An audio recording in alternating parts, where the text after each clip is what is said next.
we cannot afford having more people who come here who don't understand the Swiss values, who don't want to integrate, who start pressing for more. Let's say they become intolerant of what is here. It's not like, we becoming intolerant towards them, but they ask for more and more and more without respecting that if you go in a different country, if you really love that country, you serve you make sure that whatever value, mindset kept this country the way it is, you support that. If you love that country, you will do that. If not, you are pushing for your ideology, for what you think is best. And a lot of times what is happening that those very mindset are the mindset that failed their birth countries. Mein heutiger Gast ist Shabnam Nacimiento. Sie ist Unternehmerin, Kommunikationsberaterin und hat einen akademischen Hintergrund in International Relations. In Afghanistan geboren und in verschiedenen Ländern studiert und gearbeitet, hat Shabnam früh erlebt, wie unterschiedlich Kulturen sind. Seit 2011 lebt sie in der Schweiz und gerade hier sind in den letzten Jahren viele neue Kulturen hinzugekommen. Und das wirft die Frage auf, wie kompatibel sind gewisse Kulturen im Vergleich zu anderen mit Schweizer Werten?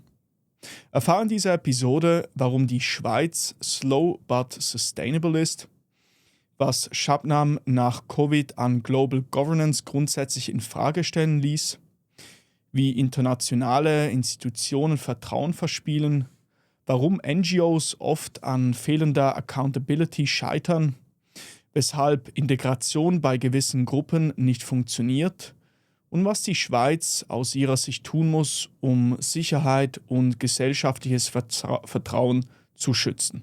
Und natürlich vieles mehr, über das sprechen wir auch. Die Konversation wurde bewusst auf Englisch geführt, da Englisch für Shabnam aktuell die angenehmere Sprache für intellektuelle Gespräche wie diese ist. Und somit herzlich willkommen zu Catch the Zenith. Mein Name ist Nicolas Flückiger. Ich bin stolzer Schweizer und stille mit diesem Podcast meine Neugier nach Wissen. Dich erwarten Episoden über Verantwortung, Liebe und Tradition, die dich deinem Zenit näher bringen. Los geht's. I went on your different social media profiles and in your Instagram bio I read Made in Afghanistan, Value Added in Switzerland. Tell me a bit about your story, about your upbringing, and how did you come to Switzerland? I think that is quite a summary you just reminded me, because since almost a year, like I haven't really had time for any other social media platform, not even for LinkedIn, something that I really treated as something important. So I've been quite using X, but now that you said this, it just reminded me that's actually when I look at my life philosophy, it summarizes it. I was born in that country. I spent half of my life there, but everything you see me today, the values that I have inherited, I would say it's shaped in Switzerland. So made in Afghanistan, value added in Switzerland. I spent half of my life in Afghanistan, so I'm quite, in a sense, very well aware of the country I come from. Like I was 17, old enough to leave the country. And I went to pursue my higher education in South Korea for 3 years. I went to the top university, like it's like the Harvard of South Korea, Seoul National University. And after almost spending 3 years around that time, I decided to take a year off because studying social sciences, especially political science in South Korean, it was not so easy, Like 1 year of studying the language when it came to the academic level, the same issue like I have with German, for instance. So I took a year off. And my intention was in this time to go back to Afghanistan and continue learning the Korean language, because I was like an A-level student and I did not want to downgrade. But then that was the time when I'd realized that it was time for me to a little bit investigate more, learn more. If I have the chance to go travel to other countries, do that. So for me, it was, there are part of my life that I don't really want to talk about. But it was a challenging time because I was supposed to get married. And like the plan was, even if I go back from South Korea, once I finish my university, I go back and get married. So with all that pressure, I really looked for opportunities to get out and left everything behind. I came to Switzerland, hoping that I will be spending here for a while and that I'm safe and then I can go back to South Korea, continue my studies.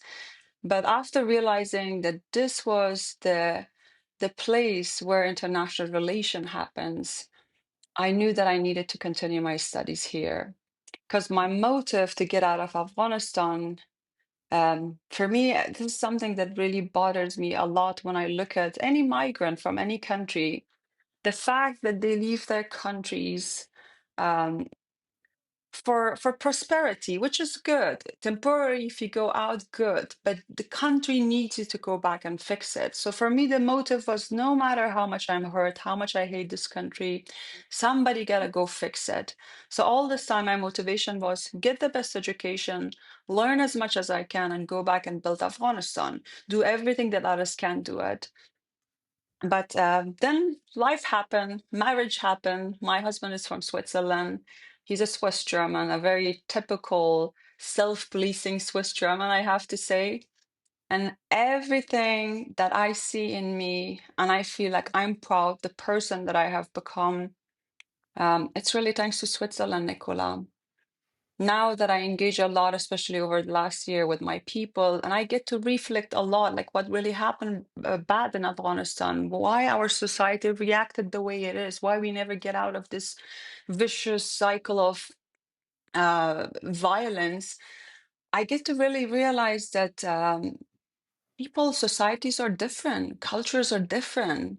You have cultures that builds, as a result of that culture, you get the best economy, you get the best security. And then you have cultures that actually destroys. And unless people acknowledge that, like it's always that difference. So in the last 5 years, one thing was that a lot of things in terms of what I was doing at the international organizations, being an independent consultant here and there, a lot of things changed during the COVID for me. Like I really noticed everything that I believed about the international institutions, about globalism, because I was a very global citizen myself, very left-wing, a very advocate of these institutions to have a global governance. I can't believe it. I literally have studied this field. I have like a degree from the Graduate Institute of Geneva, really focused on global governance, how we can, just get rid of all the nations, have like a global community governed by global institutions. But after COVID, I think that was one of the major factors that made me open my eyes. Because you see everything that we were taught, everything that we were told, all of a sudden you see how unsustainable the system that we built, the international system, how unsustainable it was. And the fact to see other countries, neighboring countries, especially Western countries, right? You look at how the economy went down there, but when you compare that to Switzerland, like in Switzerland, a lot of things were a lot better. Whether it was inflation, whether it was the anxiety, the fear, the tensions, the things that happened, like I saw in other countries, but here didn't have it. And that really, even as an outsider living in this country, I kind of had this feeling I will be safe, things will be fine. If you remember what happened during COVID time, right? The fear, people running to the shops, buying toilet paper, collecting masks and all those things, and this stagnation of global supply chain.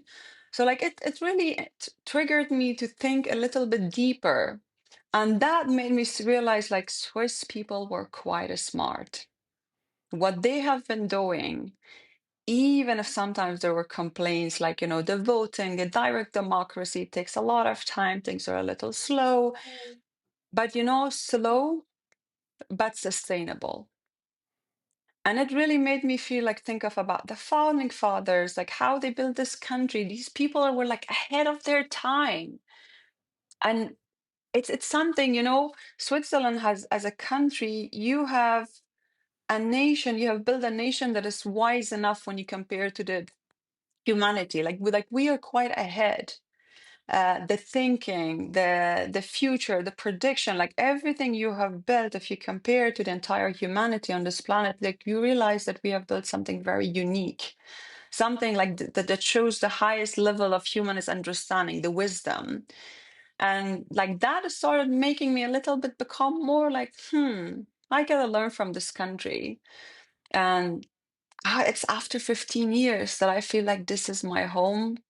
I feel like protective of everything this country has, um, especially looking how many invisible forces are out there that people don't notice it, but it's slowly changing even a country like Switzerland. Like that freaks me out. And over the last few years, aside from discussing the country, the birth country that I come from, trying to solve its issues just using my keyboard and my voice, the other thing was that I built Impactify because I really wanted to help, especially the international institutions, public institutions, to understand that the time has changed. And if we are not reacting in terms of communication, how we connect with the public, you become irrelevant.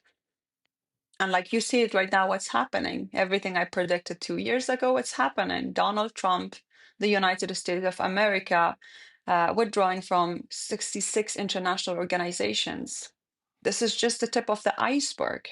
There were things the international institutions could have done because their only stakeholders are not the government, but the population of those government too. And not reacting, choosing to stay in the bubble, not reforming. And the result is this: the United States is under that pressure to withdraw from these institutions and stop funding it because the country have a lot of local issues. You will have other countries soon. You will see them, Western countries giving up on these institutions. So that was the reason that I built Impactify. My hope was to assess these institutions to understand what is happening around the world. And aside that, you see the advocate side of me on social media. I want to protect this home country, my second home, my only home. And in the meantime, the sense of guilt that I have been in the shoes of children of Afghanistan in the past, like I cannot look away from it. The only thing I can do is to make sure, first thing first, this is my home. I want to keep this country safe, prevent it from being exploited, particularly by NGOs, by immigrants, by refugees. But at the same time, to show them there's a way. If you want to help your home country, your birth country, there's a way. It doesn't need resources. All it needs is your voice, your keyboard. There's the internet. But we don't need to import the tensions from that country in this country. So I can go along on and on, but I'm happy to get questions from you. If there's something specific, I can go in depth and talk about that.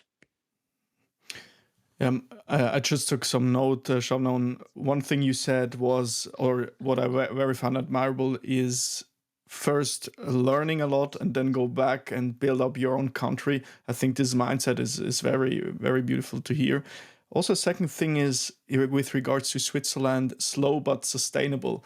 I think that's exactly in a nutshell what Switzerland is. We are maybe not the fastest in execution, however, it's happening sustainable. And also, maybe we can go a bit deeper into those 66 organizations. So the United States withdraw from those organizations. Can you give us a bit more background? What exactly happened there, and what's the United States rationale for withdrawing from those organizations? Look, it's so important. I can use the technical language, talk about it, which is boring. My focus is really that the normal, ordinary people have to understand. The thing is, Nicola, you're an educated person. If I understand correctly, you study in the University of St. Gallen, right? Economic major Exactly. or something. Yeah. Yeah, So in you general understand management. Yeah.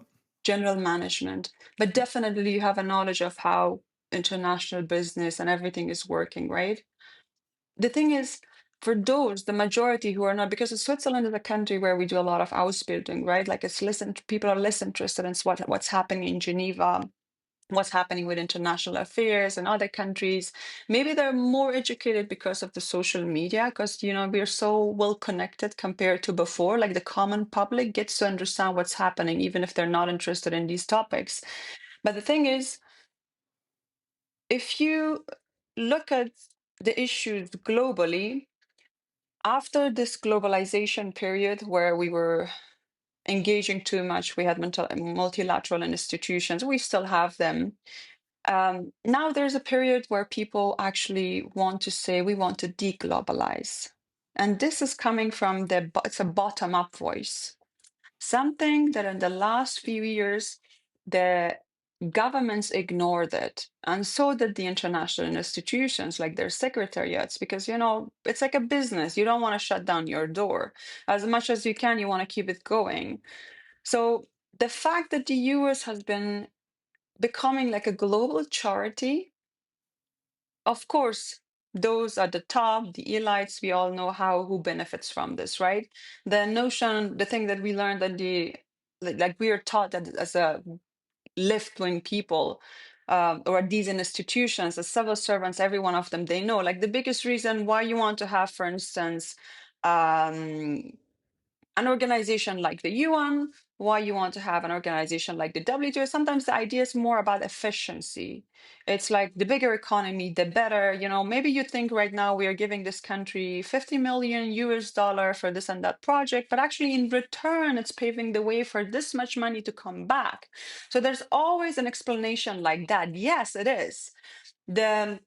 At the international level, global level, if you look at the poverty level, how it dropped, how much we have advanced, all of us, how much, how many billionaires the United States made. But the fact is that it really did not serve the majority of the people.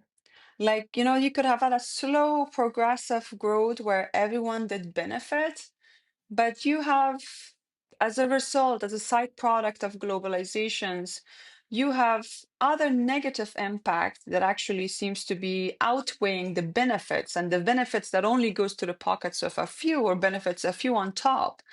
So that is something like you see the voices of people from every country. If you looked at 2024 elections globally, you noticed that the biggest shift was that a lot of people in different countries, they voted for right-wing government, but it wasn't just right and left. The whole idea was like people really wanted to decide to go to the opposite, like governments that already had left-wing and right-wing institutions, they wanted to just completely switch off because there's a lack of trust in the government and people want change.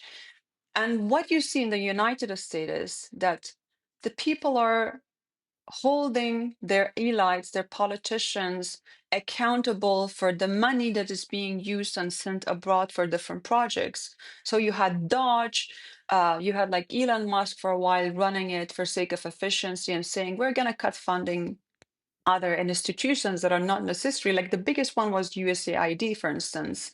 I, as someone who come from a country that was the biggest beneficiary of USAID, I say that was the best decision because I've even worked on some of their projects. I have worked on certain other projects from international institutions, like funded by international institutions in Afghanistan. And what I can tell you, the people who were taking these projects, bidding, like my colleagues, the CEO of certain companies, they were even saying that this is, it's just all about money. As long as we can tick the boxes, these people don't care if this project is going to produce something or not. They just want to make sure that they get rid of this money because this is just the assignment. So there was no focus really on result. As long as you could tick the boxes, any company could just get those millions, spend it, even if there's no impact, no result. So it has been so efficient. All I want to say, there are a lot of institutions, lots of these international organizations, lots of the NGOs that actually produce really nothing. Look at the overall result of these assistance, right? The global assistance. Afghanistan is still Afghanistan, worst. Sudan is still Sudan. Somalia is still Somalia. It really does not change. Free money doesn't change anything, Nicola. And now the US, one thing is, of course, this administration want to have the support of its people. And second thing is, it's just like really, even if you look at it outside of what the people of the US want or not, it's just not efficient. So the US decided after all, to withdraw from these institutions. What happens, whether they're going to be legally challenged, which they will be for sure. I haven't really followed the recent details. But think of it as something that have just started by one country. Soon you will have others, especially who align with MAGA. They will be doing the same thing. And as someone who knows the ins and outs of these institutions, I would say I feel sorry for those that are focused on environment, for instance, especially on animal, right? Like WWF, IUCN. But for the other institutions, I think it was the time. And They could have done a Shabnam, lot, but it's just time. Hmm. I'm very curious. What do you think, Shabnam, happened with the money those NGOs received and why it didn't work? What's happening there?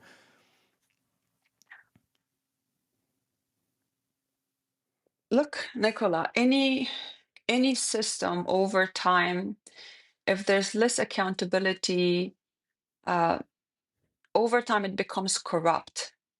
Like we really have an issue of, I can say, NGO industrial complex. Just like you had military industrial complex, you have the same thing you can say about the NGOs. The same thing with institutions. Like when I look at the international institutions, for instance, think of WHO, think of like WTO. So there are some You did an legit. internship right there. You have done an internship there, right? I saw. The WTO, yes, Yeah, yes. yeah, I mean, yeah. my whole major is international economic relations. So what I did in this major, I studied when it comes to my academic background, it's actually focused on trade law. So the WTO laws, that is my main expertise. I even did a moot court where my team won, which is funny because I'm not a lawyer by my background, but I have studied like multidisciplinary background, like international law, international economics, and political science. So yeah, like that's one of my favorite organizations, but that's a shame because exactly it was 2017 while I was still a consultant and a student where I first time learned about uh, the fear of the inside these institutions, where at the academic level, at the meeting level, the idea that the trust is eroding at the international level, where governments no longer trust in institutions, they no longer trust each other. The United States of America actually was the first back under Donald Trump back then to block the appointment of appellate body members at the WTO. It's like if there's a conflict at the WTO, right? Like two countries have issues, trade issues, then they have a judge there, and it's called the appellate body. They have members. So since these conflicts were not in favor of the US anymore, each time a country like China will win or someone else, they felt like, things are not fair. So there were a lot of unfairness from the US side too. But then they blocked the appointment of the appellate body members, which meant like the organization was just like really freezing, not functioning anymore. That was the start of this thing. Like there was a huge fundamental sentiment that, oh my God, we gotta reform, we have to do that something. The same thing with the UN, the same thing with other international institutions. That if we don't do this, it looks like we are losing relevance. And today that has happened because they did not really reform. They didn't do the things that they had to do. Nicola, the problem with the people from academic background is, or most of these guys at the international institutions, that they're over analyzing a lot. They're over studying something that at the end of the day, they lose common sense. Like common sense is their enemy, basically, but it's actually their biggest strain if they understand that. Like sometimes you have to think less, look at the cues, understand that if you did in the past something this and that way, now you have to have a different approach. The biggest mistake I see the international institutions have, that they believe they're only the only entities that they're responsive to and responsible to talk to or convince, it's the governments.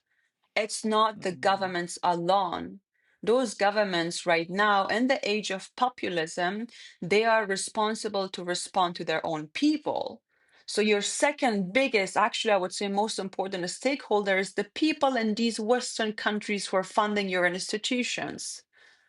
Like, if you have a legit reason that why you need to continue, why you need to be funded, why you're relevant, you should have communicated to those people. Those will be your supporter. Those will be supporting their member states, their representatives to support your existence. But that is the biggest mistake they have. They don't understand that because we live in the age of populism. We're living in unprecedented time where the public expression has grown like never before, thanks to social media, thanks to this digital world that we have. Like, I don't know how old you are, but if you have noticed the patterns, the things that have changed, especially since we had like uh, Instagram, then TikTok, especially, I see the biggest shift happen then, where people became more expressive and more active. Like, if you also look at the chart, the public expression has grown a lot. Like back in the day, a few of us who were on top, who meant to be a celebrity, a Hollywood guy, Bollywood guy, whatever, you had a microphone, a podium where you could talk. But now you're dealing with the public. Everyone has a podium. You have one, you have your mic, I have my mic, my voice. So in a time like this, you have to understand, if you want to survive, if you want to remain relevant, if you want to still control masses, you need to change your strategy. You need to understand that communication is the thing that actually controls masses.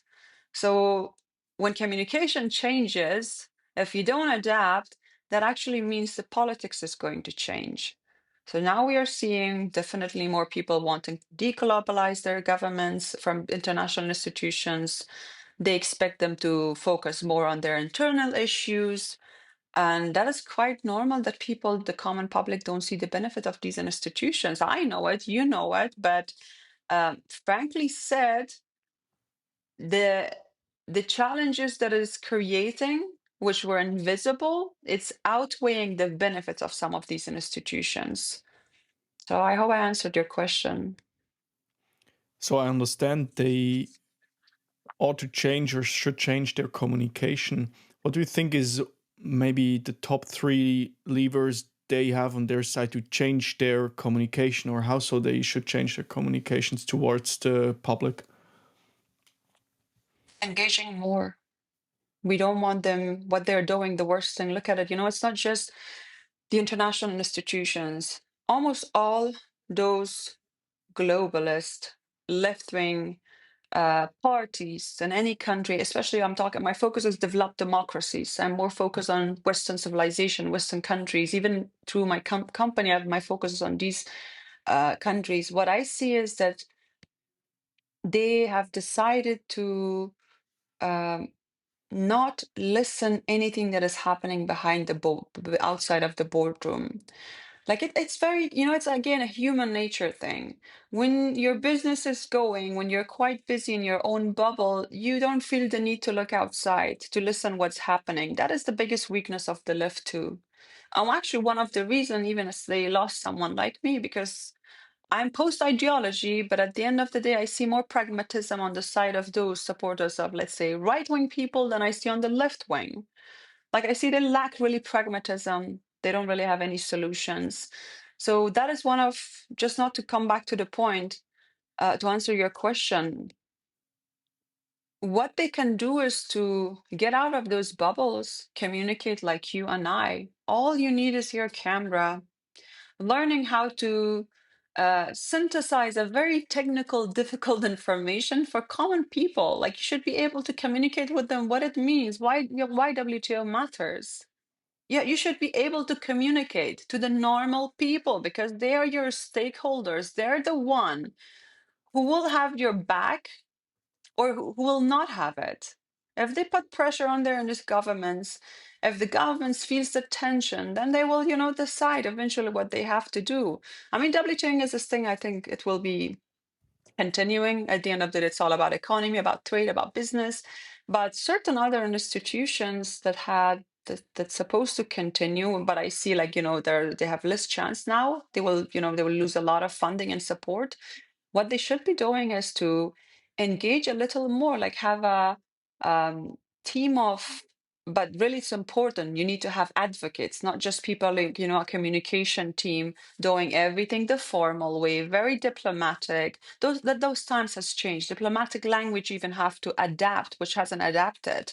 It has to be more, you have to allow those employees or advocates to become more, have their own agency, to be able to express their feelings, to be able to communicate without too many formalities. That is what resonates. That is what is being heard by people. So, like, not having that, having faceless institutions, a bunch of laws, and the people in it are almost non-existent. They're in boardrooms. They speak a language that the common people don't understand that. So for a lot of majority of people, all of a sudden you have like 70 plus something million Americans voting for someone like Donald Trump, right? It's just like for most of these people, it makes no sense. These institutions doesn't mean anything. They don't understand why we have globalization, why we need to be a member of an institution, why we have to pay institutions millions or billions per year while we have hungry people in our own country. So we will have more people doubting, especially the institutions that have to do with immigrant issues, with refugees. Um, they will be the one particularly going to lose their cause, going to lose the support. And it's a matter of time. So it's more or less three things you said. The first one is using more everyday language, more conversational language, is not being diplomatic. Have a team of employee-led advocacy. Stop having just a department of Mm. communication. We don't need that anymore. We need to have genuine advocates. Like, you're working, for instance, for a company. It's not your company tells you what to do, but you're so passionate about your work. You love what you do. You're like, going posting on TikTok a video of you having a lunch, having a little discussion. Those, you should be able to give that kind of agency for the people, for the employee of your institution, especially for the civil servant. It could be a little more organized too. Like you can organize them, have a group of them, identify them, which people are interested, which people understand communication, right? But at the same time, give them enough independence to be themselves. Mm. Trust them because they really know how to connect with the normal people. So when you spot those talents within your institutions, the next step is that you start really having your strategies, discuss it with them, and allow them to communicate those strategies with the public. It will resonate with the government representatives. It will resonate with someone, a normal person sitting in a corner of the US who have nothing to do with globalizations, but maybe you give them a reason to understand why this institution is important, why we need to have, if we want the country to run this and that way, we can't have it without this institution. So I'm not, honestly, Nicola, I have to tell you, I started my company 2023. Two things. One thing, I knew we were too early because it will take time, especially with the public sector, it's very slow. It will take time for them, and I knew that the pressure will go higher. Then they will start to understand the need for change and what they can do. So we are quite early, still early. A lot of these institutions really believe that they're only a stakeholder that they need to respond to. It's the governments, but they will understand it's the public. So they will switch. They will do some major changes, and then those who really want to fight for survival, they will do that. Second thing is that my own opinion, being someone who actually stands for my values, not hiding, being independent enough, because I do not, one thing I hate about left-wing institutions or those working for um, like the left-wing people, one thing is that they are self-censoring. That's a big mistake. That's a huge mistake. That's the reason why the trust is broken, why no one trusts them anymore. So because I'm not self-censoring, because I'm expressive about my values, about the things that I believe should be done, it comes across as still very offensive for those who are on the left. So I may actually lost some major opportunities that I got, like working within an institution, just because of my views on X. Really? Because I'm vital when it comes to Mhm. migration, when it comes to challenging certain um, policies that we have had in the last few years that worked for a while, but it's not serving, it's firing back, and they need to be changed. But you understand, the thing is, all I can say is right, left, they're living in very opposite and parallel uh, world, I can say. Like if sometimes to make sure, because for me it's important to understand what's happening, right? If you spend too much time on X, you become another person. If you spend too much time, not getting out of X, not listening, just listening to legacy media, you're a very different person. So for me, it's so important to always keep an eye, assess every different media platform. Like especially one place when it comes to social media is like Blue Sky. Maybe you know this new platform, right? Um, Heard about it. Yeah, it I think was it's. Is that more for left-leaning people, or am I wrong here? yeah, like it's the perfect place for you to go to a little bit understand, like look at an issue and look at how people on this side look at it, how people on this, and then you notice they Mm. live in two different worlds. So yeah, international institutions will have a big, big job to be able to convince both sides, even if people think there will be a left-wing government, liberal government coming back to power 2028 in the US and things will change, it's just temporary. I would say that's a mistake. Even if they come, they are going to be challenged. If we want to keep the social cohesion in Western countries, whether you're left, whether you're right, you have a huge responsibility to pay attention to the voices of people. And whatever it takes, you have to be able to convince them, engage with them, not gaslight, not, um, run away, not talk with them. There's like no way. Like you have a lot of, like, for instance, we even have in Switzerland, one of our parties, SP, I think, they left X since Elon Musk took over. You see the mistake? Like you don't run away from criticism. You don't run away because you think people have, like, your distant have alternative view. If you do that, you're calling your own demise over time. There's like no running away anymore. Unless you're a dictatorship, unless like you're like Iran, like China, if that's what you think you are, okay. Otherwise, you have no solution but to face the challenges, listen to the distance, find ways to communicate, to convince them. And if you have nothing for convincing, then wait for your time. But to prevent the collapse of social cohesion, trust that the government have between the public and the government, we need to really listen to the people. I very much like the point about first the balance in consumption. So you consume, if I go on X, I consume their content. I go to podcasts, I consume their content. I think that's a very good point to not only confront yourself with one kind of content, but also the other side. And sometimes that's very helpful because I tend to sometimes just consume one side way too much, maybe more, let's say, common sense, conservative content. But then from time to time, I try to switch to understand the left side. Few months ago, I watched a podcast of around 3 hours of a left-leaning guy, and quite frankly, I don't agree on almost all of what he said. Very few things I agree because some things are just, it's so far away from reality, from my own observation. But I think that's very important. People should be able to confront themselves and also not to run away of criticism.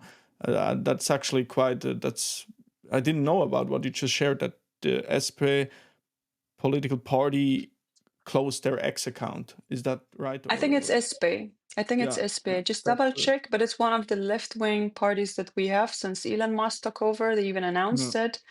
And I even tried to go on their profile on Blue Sky, and Mhm.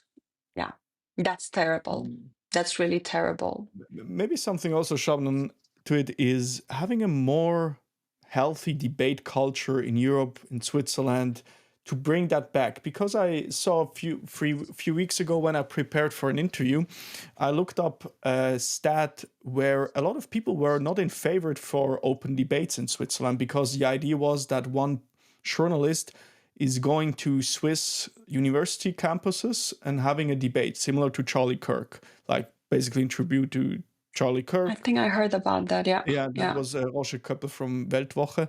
And there, a lot of people were not in favor for an open debate. That just, I think, something like it's provoking.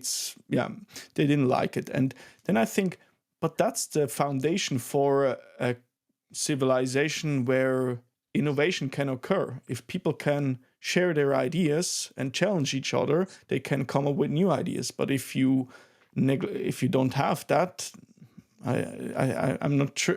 It's pretty obvious to me, but yeah, sometimes it's quite hard to understand why this happens. No? And for us, especially for us, Nicola, because you're a student, I mean, this is the essence of, I mean, most of our academic institutions are left wing, right? It's surprising. That's one of the reasons why I lost my respect for my colleague, for the institutions that I've worked with, is the censorship. Because you taught me, you brainwashed me my whole life that we need to, when we do an academic research or something, we have to look at all sources, to the dissent, to the opponents, to the proponents, all of that, right? But in practice, we don't see that. That, like, the minute, I just realized, especially the last over few years with the rise of social media, the platforms where you were able to access information that back in the day was not allowed. And the more you really realize, the more you understand, you see that we really did something which is against the very, very values we preach. Like one of them is this. I understand we need to prevent provocative content, but that means you need to go educate those people. You don't go and just censor them. When you do that, it backfires. You make people more angry. You give them more reason to believe that you're a dictator, you're, an oppressor. And that is where, these clashes are happening. In Switzerland, we are still better off, Nicola. As an outsider, I'm a Swiss citizen. I love this country. But I feel I don't want to give myself permission to compare myself with someone who built this country, who really is, forefathers. They were there, they made this country the way it is. So as an outsider, when I look at you guys, I think you are still a lot better off, thanks to this neutrality that we have, whether when it comes to, different views, different religions, that has really helped us to, even if we have a certain idea, we are not provocative, like when you compare to the, let's say, content creators from other countries. Like you have, I've only seen a few accounts from Switzerland. It's new. I haven't known them before, that I see promote certain kind of content which looks like maybe they're Gen Z, maybe they're like Gen Alpha, and because these people are often on social media, and if they're, especially, they don't have an academic background and don't understand the importance of assessing all different views and being aware, not that you get brainwashed, not that you get to consume one platform and not understanding how algorithms work, that you just like get absorbed into this world. So you have a few people that say certain provocative thing, which I think it's not really necessary. You can be patriotic, you can disagree. The most important thing is just to not offend others. Um, but yeah, I would say we are quite successful. Switzerland is quite Mm. successful the way it acts. And one of the reasons is also because you have the laws set straight. You promote neutrality, you give equal respect, equal rights to everyone, but when someone is breaching it, there's also consequences. That, I sense, really a strong message, especially for those of us who are not native Swiss, right? Like, who don't understand the importance of laws and all. So consequences is quite important, but yeah.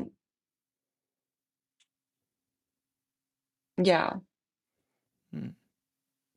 Uh, One question I have, Shabnam, especially for how you perceive that.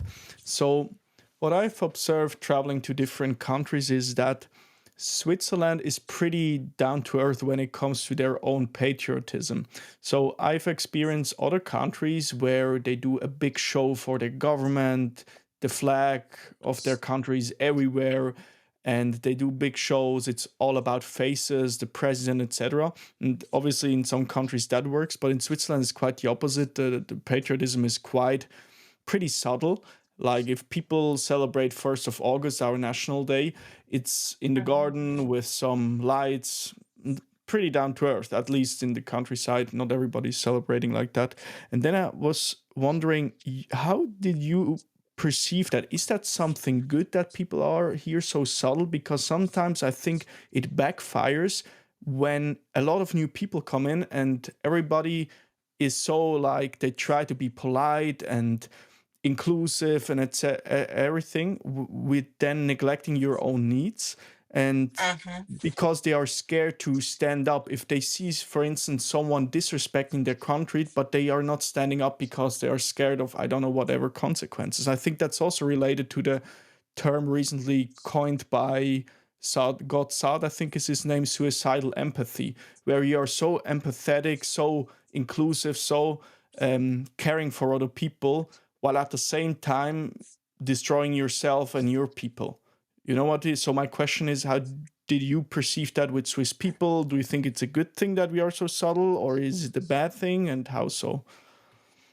That's interesting, Nicola, because help me have this conversation so that I mean, I know things from the other side too, but I want to also hear your opinion.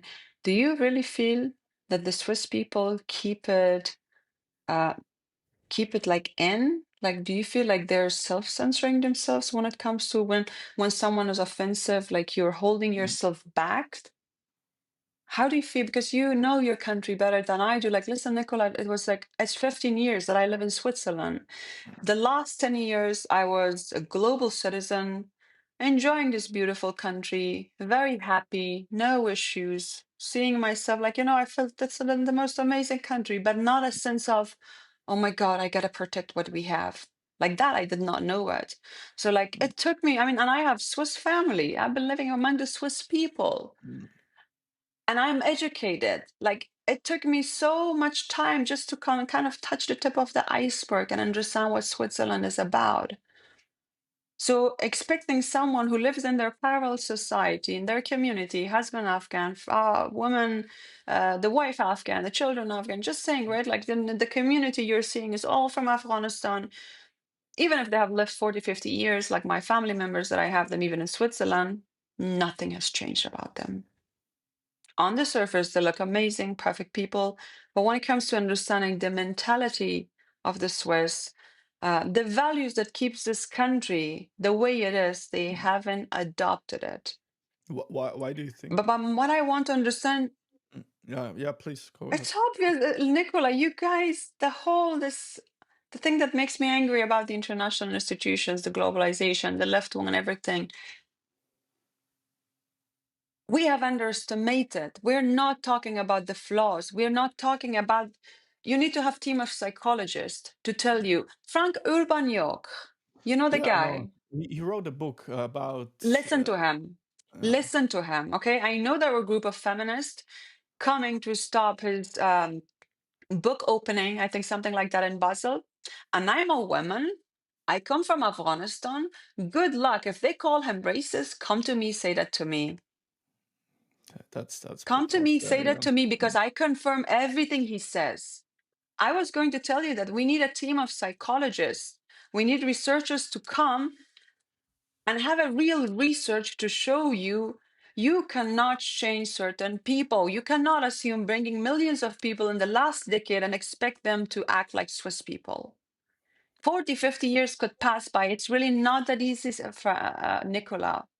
I can tell you, I am an active person. I search information. I want to challenge my biases. And I'm, I run away from oppression. I got a lot of education and all of that. Like, that's why I'm here. And I'm even touching the tip of the iceberg. I haven't got the wisdom that you have in this country. I saw my Swiss nephew being raised in front of me, and I saw my nephew from the Afghan side. I would say Afghanistan side because we're not Afghan. And I can tell you that person is also, my nephew is also born in Germany, raised there. Mm.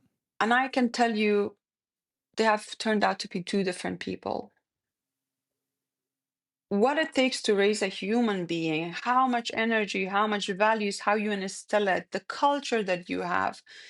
Um, it's you cannot change that. In my country, the people, that the way we are raised, the way the things that we have been through, you can't expect that I come here, I'll be the same like this person.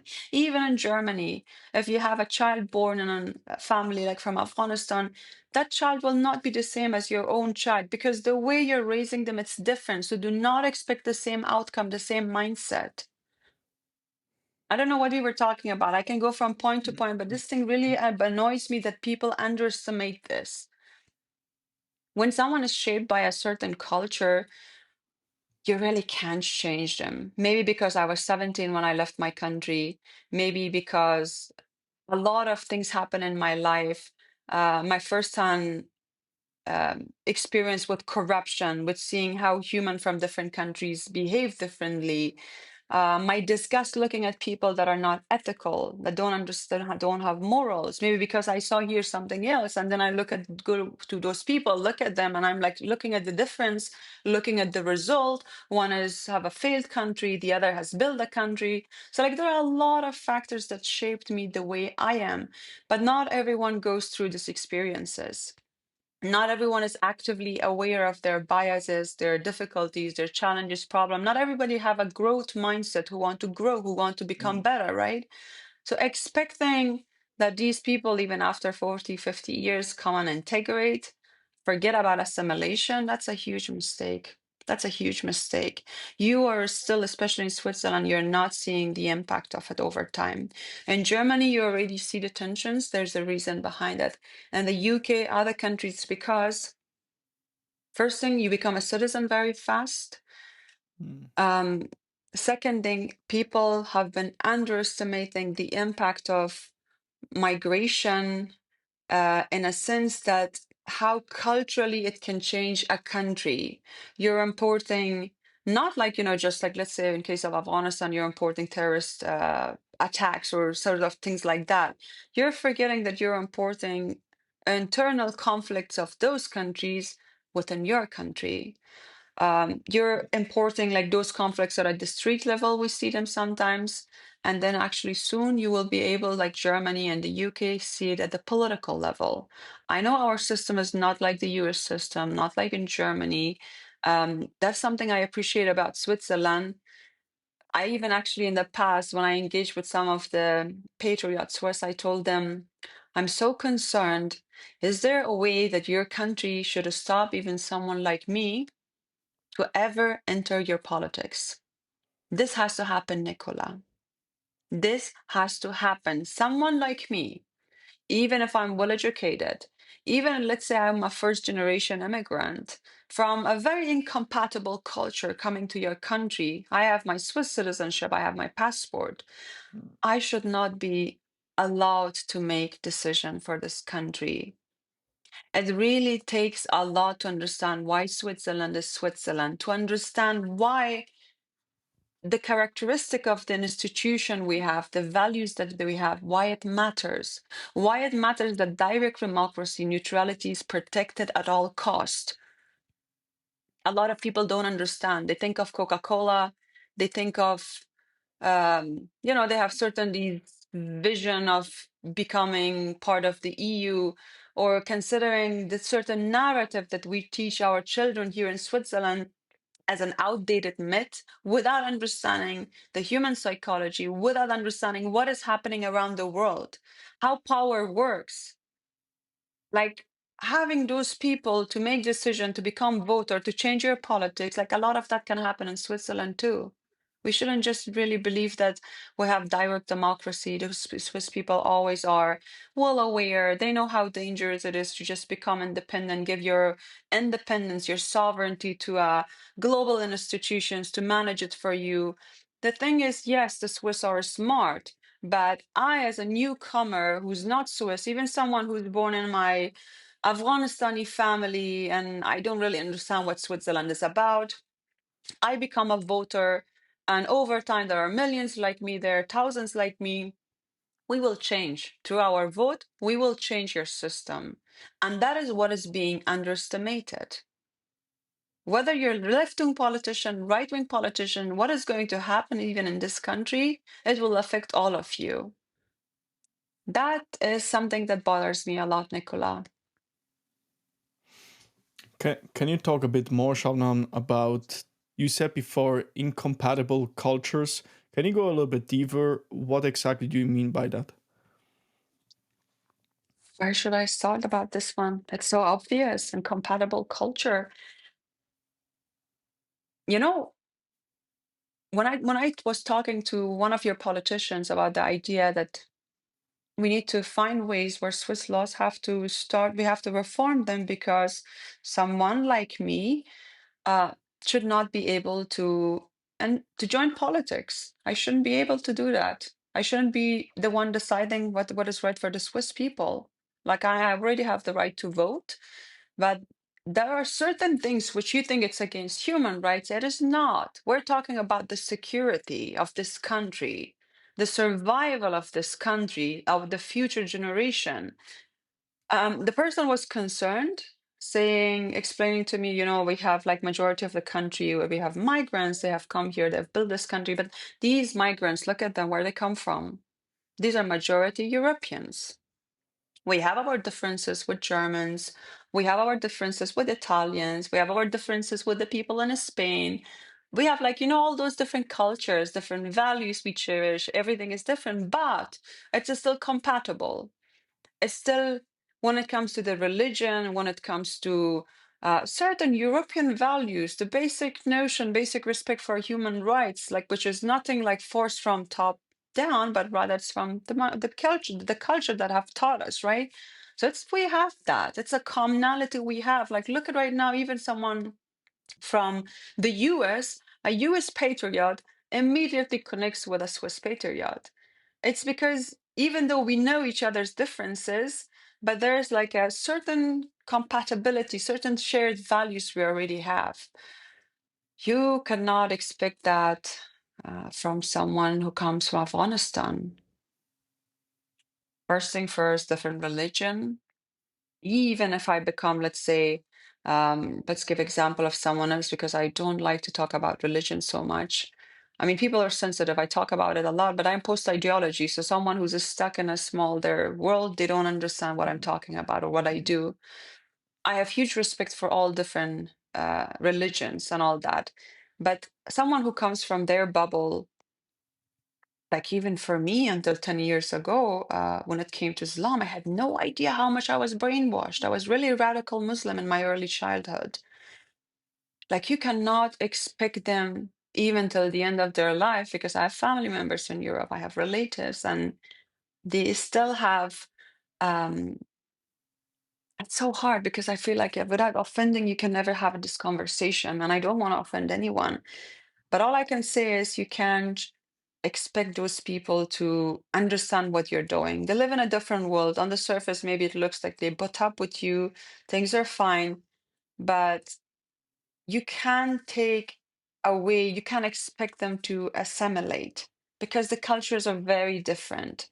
If you look at, for instance, a segment of population of Afghanistan, like the Pashtuns, they have Pashtunwali code, for instance, even if someone don't practice it, but they are all shaped by that. And this person goes in a different corner of the world, in a Western country, years passes by, you can never change them. You can have a German going to the US becoming the best, politician, really a patriot, working for that country's interests, but you cannot expect that from an Afghan Pashtun, for instance, because they are like inherently raised with very different ideologies. And even if years passes by, this mindset of tribalism is there. It shapes the way they talk, it shapes the way they make decisions. And actually, at the end of the day, you notice that the decisions that they make, if they become a politician, it's actually for the interests of their host country. It will never be, not the host country, their birth country, not for the host country. So my biggest fear is that having people from those incompatible culture, expecting them to integrate or to understand you, it's the biggest, naivest thing I would say the Westerners have in mind. Shabnam, one question popped into my mind. How is the notion of free speech practiced or perceived in Christianity and compared with Islam? Is that existing in both worlds? Is that not existing? Does free speech in both religions exist? I don't think I know the details that I can answer something like that. But what I know Mhm. it's not about the free speech. I mean, the reason I'm so happy we have religious neutrality in Switzerland because our people have evolved. I mean, the Swiss have evolved. They have been through thin and tough. They know everything. They know everything. They have been through those wars, bloody wars, to come to this understanding that when it comes to religion, it's a personal matter. It's our national identity. It will always stay the way it is. This belongs to this country. Because of those values, you have this mindset.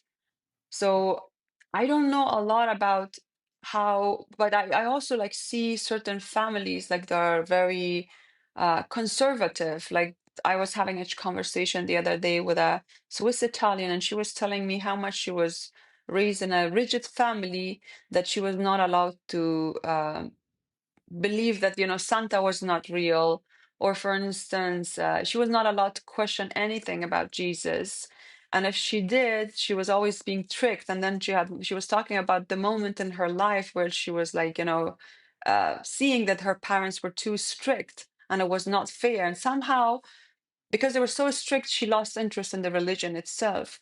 So I mean, for me that is not, I mean, when it comes to Islam, obviously, it's crystal clear what it means. Talk about anything against the thing that you're taught, question, and basically you're not allowed to think further. You're not allowed to think for yourself.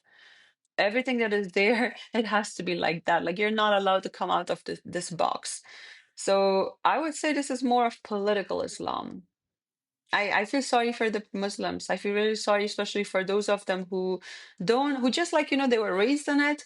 They see it as a faith. It gives them hope. It gives them, when they feel lonely, when they have so much trauma, like it gives them a way to think there's a God. I believe in God. God helps me. But it's so sad that because of the political Islam, what they have done, the Islamists, the Muslim Brotherhood, what they have done, what Qatar did, what Saudis did, and still they're making the same mistakes. People really hate the religion, they're getting out of it. And that's what you see in Iran. A lot of people don't understand. There's a lot of propaganda too. Even the neighbor, Afghanistan, like I look at Tajiks, they don't understand why Iranian have changed. But it's because of, too much censorship, too much punishment, unnecessary, especially if your country is educated like Iranians. Uh, they cannot buy BS. They know when you lie to them. They know when you use a faith as a political tool to do what you want to do. So you can fool a country like Afghanistan, where the majority are, illiterate. You can't fool a nation like Iran that have a history, roots, but at the same time, they're educated. So that was the biggest mistake of Iranian government, and that's what the Taliban don't want to do in Afghanistan. They learned, they know it. If you allow people to get educated, you cannot lie to them. Like over time, they will see through your lies. I can go on and on, but if they want to know the difference that I have noticed, like as someone being a radical Muslim, coming to understand like other religions, study actively about them, engage with the people of different faith. The biggest difference that I see is one religion teaches love, the other one teaches hate, teaches fear. And that is the biggest difference I see. And the impact, the result is crystal clear.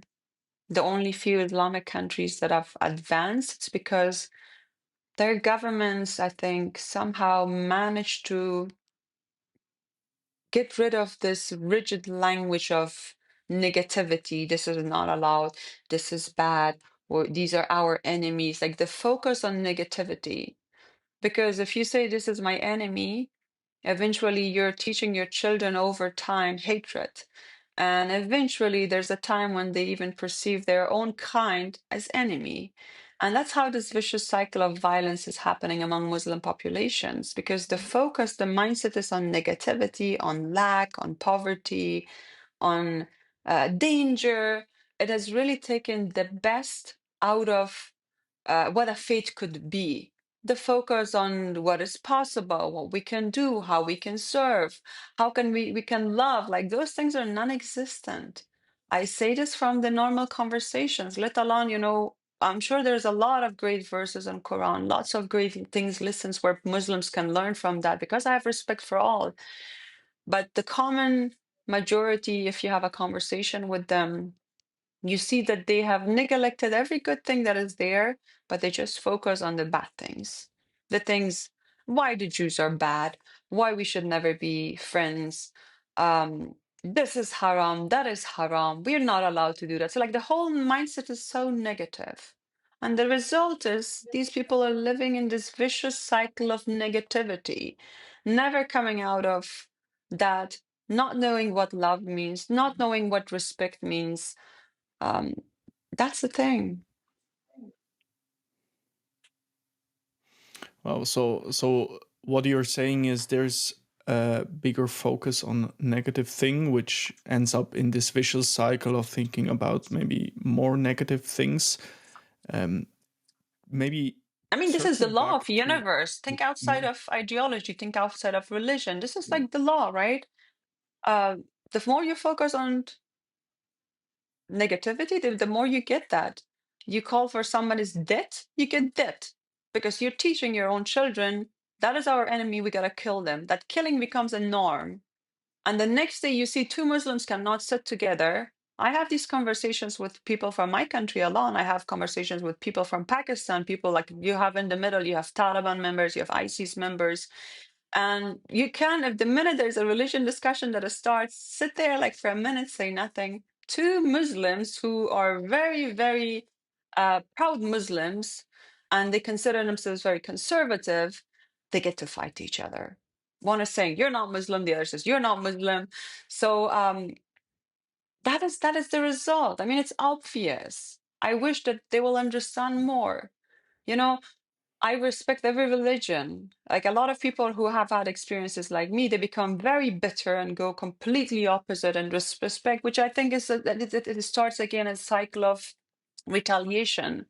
What is important is that to have understanding, it takes a lot for somebody to undo the indoctrination, the years of brainwashing. It takes a lot of experiences. Sometimes the one you seek, sometimes it's just, a luck. You end up experiencing so much in your life that you realize you were brainwashed. So I have an understanding for those who don't understand even this conversation I have with you, especially Muslims. But in the age of communication, technology, I think the humanity will be evolving faster than in the past. Like, you needed 200 years for, like, when it comes to Christianity, Catholicism, like how things, changed, how we started to have a harmony, respect, right? We can think of the same thing about Islam, but I think when I think of the modern day communication, the connectivity where lies cannot stay hidden for too long, we can expect a rapid evolution unless you have censorship like the one the Taliban are doing. That is the most dangerous thing. You get to literally have people who have been raised in a very different world, very much indoctrinated, and do not understand you no matter what you try. They will not coexist with you. The end result will be a little bit like issue of Palestine. The one thing you can do is to attack them, to kill them, and then there's the 10 of them, 10 more of them. So I see a very dark future for Afghanistan in terms of seeing what they're doing using religion as a tool to indoctrinate. Like just recently, there was the news coming out that 20,000 new madrasas have been, I think not new, but or maybe new, 20,000 madrasas. And I'm a child, a product of the Taliban's first regime. I was a girl. I wasn't even going to those madrasas. And I come from slightly modest family, not very religious, but I became a radical. Like the society, the for teachings, what you consume that changes you. maybe Shabnam, real quick for those of the folks that don't know what is a madrasas, can you explain that term to them? Madrasas are like a religious school. It's just like the focus is on Islam, on religion. Maybe on the side, instead of on the side to make sound like it's an education system. You get to learn maybe a little bit about math or things like that. But especially in Afghanistan, I think it was more always religious topics. Recently, I don't know what they're teaching, but because of the pressure and criticism, I assume that they're including some normal subjects that you study in a school. But in the time that I was raised and what the boys were learning, it was just all related to Sharia, the Quran itself, the Hadith, everything that is, every religion have their own different training materials, I would have to say. So madrasa is basically an indoctrination camp. Maybe to go to bring back, maybe to focus again on Switzerland, but what do you think the Swiss population needs to understand about those kind of cultures that you just described, maybe from Afghanistan, from other Muslim countries?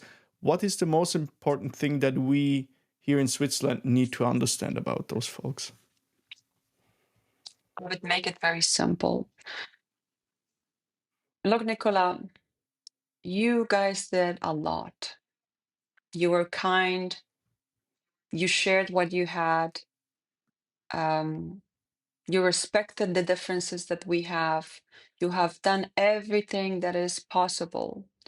But now it has come to the point where you're being hurt by us.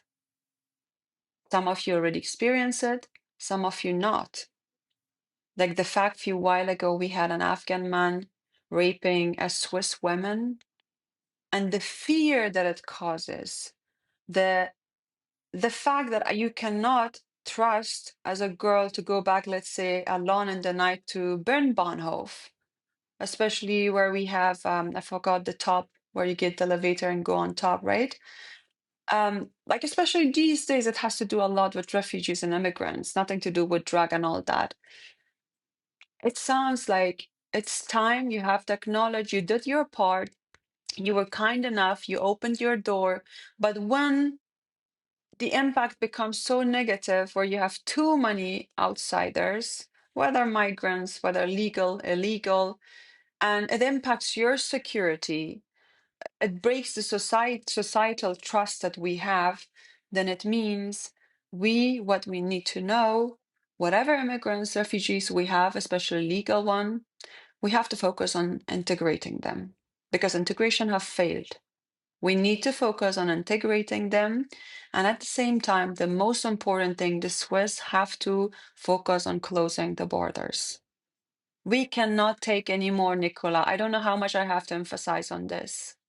You cannot take any more, because you neglect the cultural impact when you import more people from incompatible cultures. What we have already, these people, some of them will become future voters. Most of them are already like citizens. It's already enough to focus on helping them to integrate, to understand why harmony is needed, why we need to have mutual respect, why the Swiss values are a necessity, why you need to understand them. The fact that you have this great life, you feel safe enough to this country, it's because of these values. So we need to spend time on integrating them and helping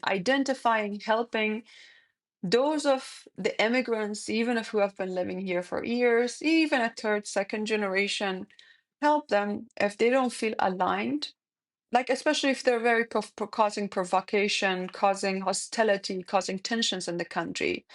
If they don't feel this is their home, and if they don't feel their values, natural values, if it's not aligned with this country, help them with respect to return back where they feel home. In Switzerland, the Swiss need more patriots, need more people who understand the value of this country. Because I said before, as a nation, you have achieved the highest level of wisdom humanity can have. And we got to protect that. You have to protect that.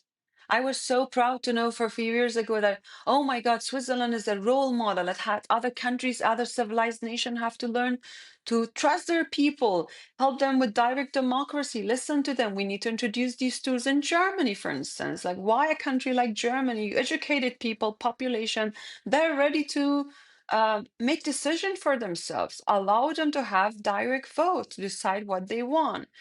But to realize that actually not just that Germany might not have that because of the EU and because of the system we have. I see that it's actually Switzerland is also a little bit it's under threat. And all I want to say to the Swiss people, whether you're right, whether you're left, it really doesn't matter. I'm not someone who is very focused on one thing and don't see the big picture, don't have empathy, don't have understanding. I'm the product of everything the left has done, right? I'm grateful for that. But it's a time, if anyone who loves this country, it's really time that we need to be aware of the danger. You need to understand that you cannot change people. It's not that easy. But at the same time, we cannot afford having one thing resource-wise, most important thing cultural-wise, we cannot afford having more people who come here who don't understand the Swiss values, who don't want to integrate, who start pressing for more, let's say they become intolerant of what is here. It's not like, we becoming intolerant towards them, but they ask for more and more and more without respecting that if you go in a different country, if you really love that country, you serve you make sure that whatever value, mindset kept this country the way it is, you support that. If you love that country, you will do that. If not, you are pushing for your ideology, for what you think is best. And a lot of times what is happening that those very mindset are the mindset that failed their birth countries. So the fact to allow those people to push for more, disrupt the social cohesion, um, make people, like you said before, like a lot of Swiss people see certain things, but they are like self-censoring. Um, they don't want to react because they feel this is not okay. That is not fair. This year, I want to actually make sure that the Swiss government understand we want to have a country where we get rid of those um, anti-ram bowlers that we have, for instance, in Christmas markets. Why a country like Switzerland have to have that? Is it because we imported something that has broken the trust in the society? Then we need to stop that. We do not want to have more walls. We do not want to have more uh, raise the security level. We don't. We just go to the root. We just fix the root cause of the issue. So I'm hoping either the Swiss government, especially the public, they collectively ensure that the social cohesion stays, that we start to trust the system that trusts us, like the way it has been. But I have realized after what happened with the 2014, I think, the public vote, which was the Swiss common public was saying we don't want to have more immigrants, right? Migrants, more refugees, but the government have not delivered. And how the Swiss have started distrusting, that is a dangerous sign, Nicola. Your country have to understand you do not want to be like the other European countries. If you lose the most important and precious thing, which is trust, everything else will happen on its own. It's like something just like a domino. You lose the trust, every other bad thing will follow that. The trust is the most important thing. When people have direct democracy, they make a decision, they ask you for something, you deliver. I know when it comes to immigration issues, it's very difficult, but we have legit reasons, even when it comes to negotiating bilateral EU bilateral treaty, even if the Swiss public rejects it, and I know the Swiss government want to prevent retaliation from the EU, we have to collect evidence. We have legit reason to say we have security issues because there's a lot of bad elements in that will change the foundation of Switzerland. And the most important thing when it comes to, us not being able to decide whether we want to have migrants and refugees or not. The Swiss public have to be able to decide. And the government, like I said to you before, we need to stop it. We really need to go to zero. We can't take more. If we can't, I mean, imagine with this bilateral treaty, you will lose even that independence. And then If like Poland or Hungary, you want to say no to it, you get to pay fine. So like there are so many different levels that the government feels like, your country will be forced to pay prices for for for the illegal immigrants or for the migrants coming to this country, for refugees.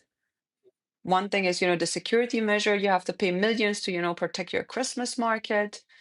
And if you refuse to take more refugees in case you're a part of, let's say, EU, like under their law, you get to pay fine for refusing to take more. It's insane. I will make it short, say something that I think is very important for the Swiss people to understand, also the government. The future is it's so important that they take note of this. We need to start adopting policies that actually can, how can I say this in a very simple way?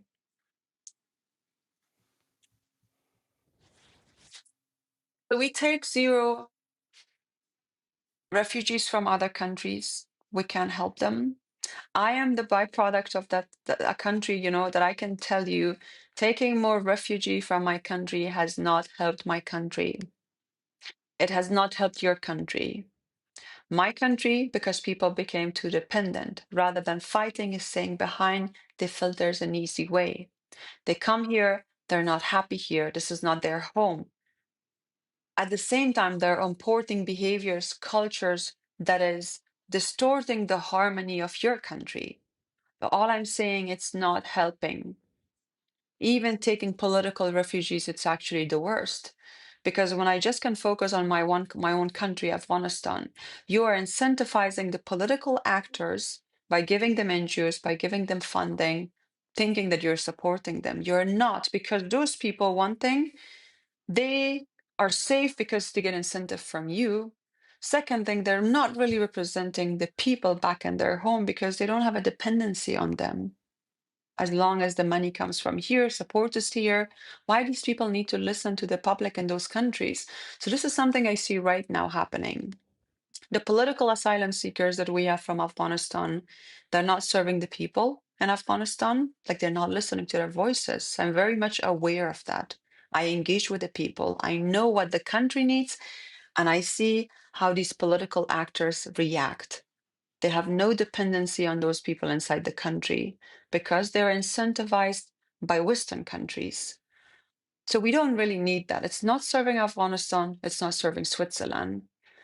And at the same time, if there are laws or any measure that have been preventing the Swiss government to deport criminals, again, I will talk about case of Afghanistan.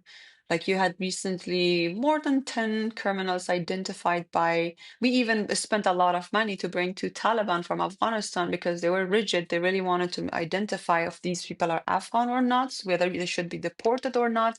So our government, you or taxpayers paid for that, for their trip to come to identify all that. And we still have those criminals in the country. Nothing happened. There are certain laws we have that prevent certain actions. And if laws are the problem, a smart government who want to keep the cohesion of its country, to keep the trust that is there between government and people, and prevent further erosion of trust, they would react and start reforming certain laws. So it's time for Switzerland to consider changing, being the first, actually, I would say, country, smart country, because you still have a lot of sovereignty and then you can decide, and it's people behind it. Change certain laws, provisions that are preventing you from taking actions that are necessary for the security of your country. And a second important thing is withdrawing from the conventions, international conventions that prevents you from protecting your security. We have some of them. The Swiss government know it. It's not serving us anymore. It has become an obstacle. Maybe the common public don't know it. Maybe it's possible that those in the left-leaning parties, they know the danger of it, but they actually need more migrants. Maybe it's serving their political agenda. I'm not hoping. I hope this country is like a civilized country.